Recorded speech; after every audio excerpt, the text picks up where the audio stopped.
Righty, quick little update here. I got the transmission back in the Ranger now. So I ended up waiting for a little bit because I lost the torque converter lockup O-ring. So I ended up ordering that, waited for a few days, but got the transmission back in. Both drive shafts are in. I do got to put this little plate on yet.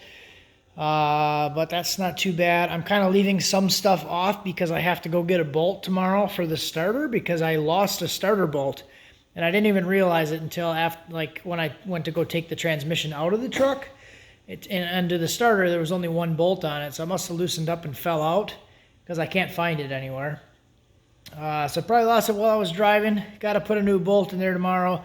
I'm charging the battery right now because I left it out on the road and the battery was completely dead. So I put the multimeter on it and it was about a half a volt, and the battery is underneath the bed on the passenger side, so I don't want to pull the bed off to try to charge it. It was so dead that the charger wouldn't even charge the battery. It was on there for maybe like an hour and then it went green, but it wasn't even enough to make the starter click. Like, it would click but it wouldn't even try to turn the engine over.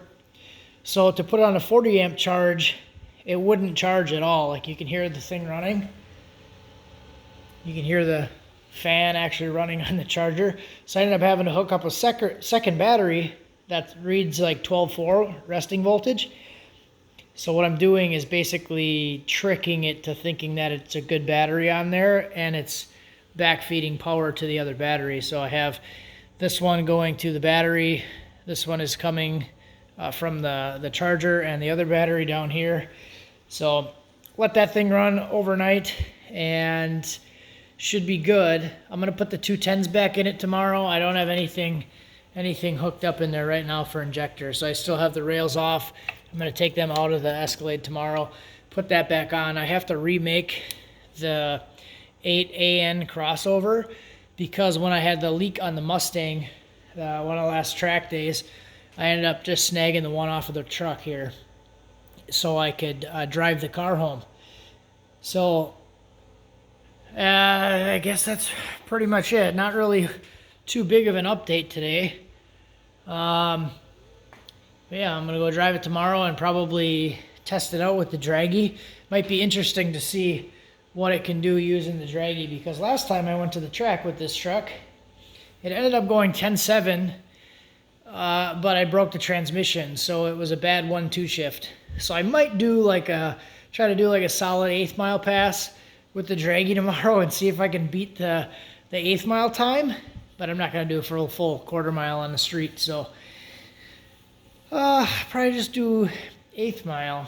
I got to take my tires out. I don't know if I know a lot of you guys have seen these, but some new guys might not have seen them. These are my studded tires for the ice.